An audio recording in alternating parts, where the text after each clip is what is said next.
Hello, my name is Daniel Yuck. Thank you for joining me today. I appreciate you, your time, and your support. In this video, I want to share with you how I go about prepping my fake skin to get them ready for tattooing. Should you have any questions at all, I encourage you to drop a comment below. I'll do my best to assist in the best possible direction. If you find this video helpful, consider giving this video a thumbs up and subscribing to my channel, as I will be bringing more videos like this for you. With that being said, let's get on into this. Right here in front of me, I have a sheet of real skin, fake skin. I will be leaving my affiliate links for you in the description below to the gear featured in this video in case you want to check it out on your end. When it comes to fake skin, what I'm going to share with you could pretty much translate to any fake skin. However, they all do behave a bit differently. Right here is a sheet of real skin, fake skin. With real skin, fake skin, I've noticed that there's like a residue that kind of accumulates, and you can kind of see how my gloves here are shiny and they have like what appears to be like some sort of like oil or whatever is used to create these fake skins kind of seeps through, as you can see.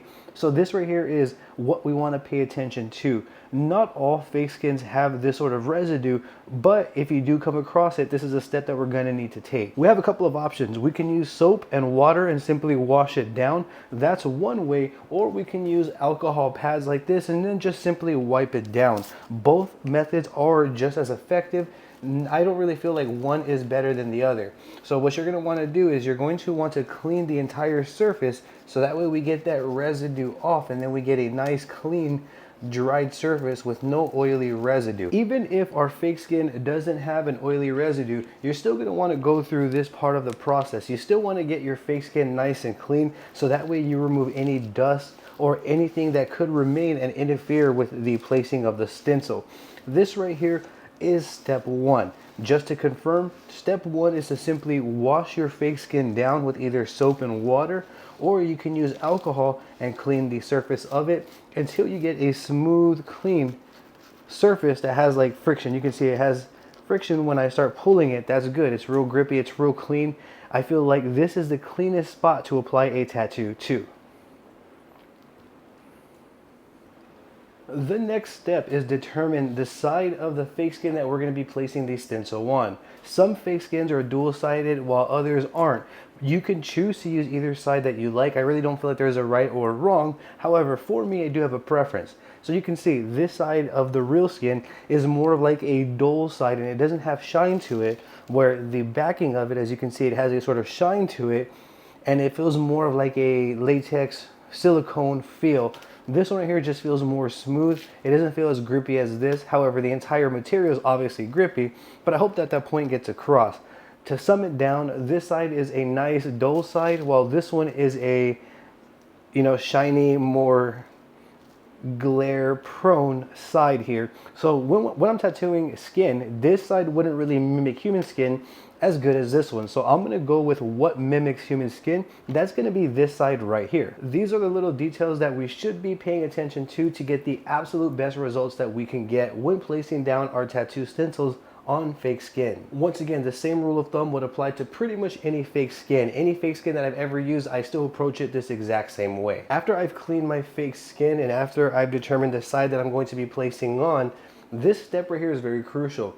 I'm going to be using a stencil applicant. Right here I have speed stick, but I typically use green card to apply stencils to fake skin. However, both of them work just fine. What I'm going to do is I'm going to start from this side, and I'm going to kind of be generous with applying a layer of speed stick. And when I say generous, I'm going to apply a thick layer of speed stick, so that way I make sure I get stencil applicant over the entire fake skin. And then I'm going to go back and forth, and I think that that is more than enough. Now from here, I wouldn't want to just place the stencil down, as I'm going to experience a lot of blurring, bleeding. The stencil is not going to be usable. What I'm going to do is I'm going to grab a blue Scotch Shop wipe. Again, affiliate links will be for you in the description below in case you want to check out the gear that I'm using here. What I'm going to do is, you can see if I rub my finger across like this, there is a lot of excess deodorant speed stick in this situation. So what I'm going to do is I'm going to use this very edge. I'm not applying pressure. I'm just using it as a broom to kind of just scrape over the very surface like so. What this is doing is it's thinning out the amount of applicant that I use, so that way it's not oversaturated. And then I'm going to go back and smear it over the entire place here. And this is the way that I go about prepping every single fake skin. I hope you can see on the camera, on this side right here, there is a lot of stencil applicant. So when I start seeing that, I can dab away when there's a lot, when there's more than what's necessary. And I'm going to do this as best I can to avoid any sort of heavy bleeding or anything like that. So when I go like this, I can see that I still have stencil applicant over the entire area. I have just a very thin, tacky layer. So if I go like this, I can feel a little tack from the deodorant still on the fake skin.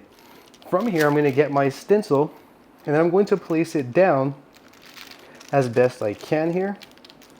Now this one's all crinkled, so I don't know how it'll come out. I'm going to try to line it up as cleanly as I can while placing it down like so.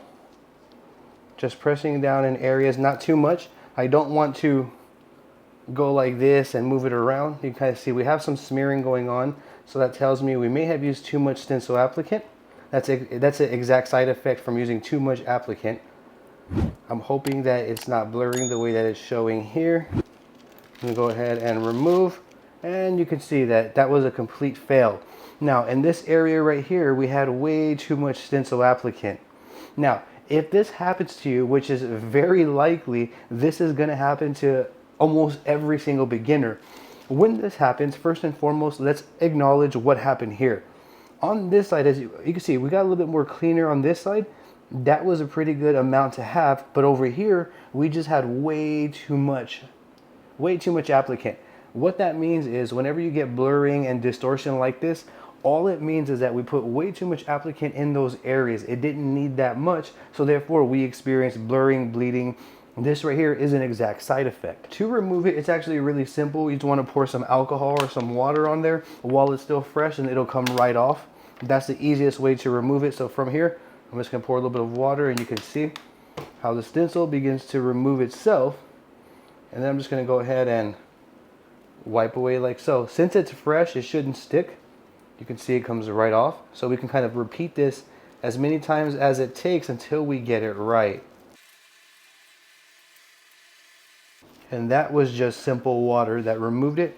You can see, not difficult at all. So now I could take it right back from the top by putting the stencil applicant on. This time I'm going to be more aware as to not put so much, and then just basically repeat the process. A super important tip that I will go ahead and touch base on more in another video, but I'll just talk about quickly here, is the stencil paper you are using 110% matters. For me, I prefer to use Spirit stencil paper just because the carbon binding behaves way differently than most stencil papers that I use. So this is Spirit stencil paper, and you're going to notice that when I place this one down, the results I get are a lot more stable and cleaner, and I experience less bleeding and blurring when applying stencils to fake and human skin with Spirit stencil paper, as opposed to other house-made stencil paper. So you can see, look at this stencil paper right here. Although the details are captured cleanly and everything, you can see it has a sort of shine to it. Whenever I have stencil paper that has this sort of shine, this is the paper that tends to bleed a lot more. I don't know, I guess, scientifically why that happens. However, that's just my experience. For you, it could be completely different. But that is why I prefer Spirit stencil paper over this stencil paper, just because this stencil paper appears more stable when placing down over applicant than this one right here. So if you notice that you're doing everything right and you get a good amount of ointment on there or applicant, then more than likely you may want to take a look at the stencil paper that you are using, as that could be contributing to your problem. Okay, so from here I'm going to take it back from the top. The fake skin is prepped, ready to be applied. I'm going to go back and apply some more applicant. I'm going to run back and forth, removing excess with my glove here. Back and forth this way. And then from here, I'm going to do the same thing where I get a Scotch shop wipe and then just gently sweep excess off. And then I'm going to place that design over here on this side, and I should get better results.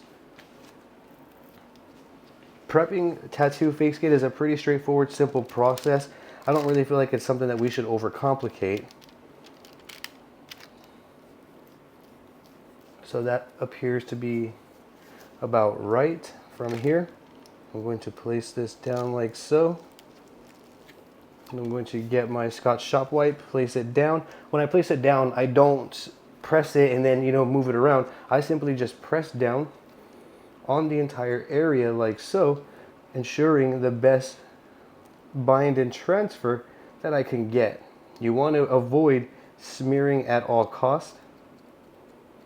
If you take a look, you can kind of see what lines are going down and which ones aren't. The ones that have like more drier areas are the ones that are going to come out lighter, but I should still get a solid application here with minimal bleeding, if any at all. I feel like I got the application right. I got the stencil amount correct. So from here, let's go ahead and reveal.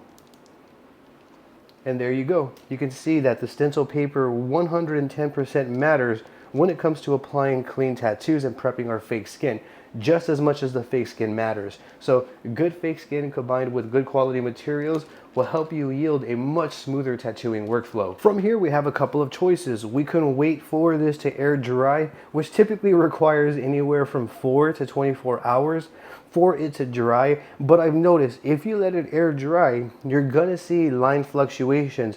I guess like on a microscopic level, there's still applicant in the surrounding areas, so therefore it kind of bleeds a little bit over the drying process by air drying naturally. That's why I avoid air drying altogether, and I simply use a heat gun or a blow dryer. Right here I have a Wagner heat gun. I'll leave links for you in the description below, but a blow dryer would pretty much work the exact same way. And then from here I'm going to turn it on, and you're going to actually see the lines get darker as they dry. Let me start right here in the middle and you'll kind of see.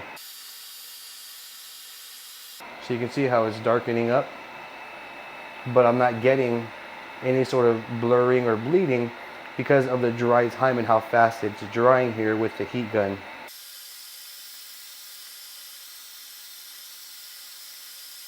And there we go.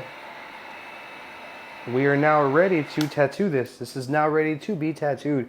You can see how it got much darker than it just was before. Let me start right here in the middle and you'll kind of see.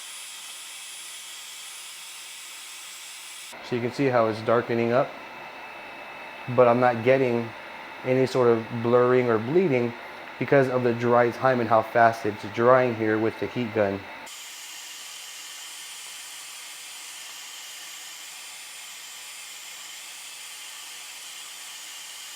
And there we go. We are now ready to tattoo this. This is now ready to be tattooed. You can see how it got much darker than it just was before. So you can see how it's darkening up, but I'm not getting any sort of blurring or bleeding because of the dry time and how fast it's drying here with the heat gun. And there we go. We are now ready to tattoo this. This is now ready to be tattooed. You can see how it got much darker than it just was before. So there you have it. That is how I go about prepping my fake skin, getting it ready for tattooing. That's how I go about placing down tattoos in a nutshell. If you want more information on how I go about placing down tattoos or anything like that that you saw throughout this video, feel free to drop a comment below and I'll do my absolute best to assist you in the absolute best direction. If you found this video helpful, consider giving this video a thumbs up for me and or subscribing to my YouTube channel, as I will greatly appreciate your support. With that being said, I thank you for watching and I appreciate you and your time. Have a great day.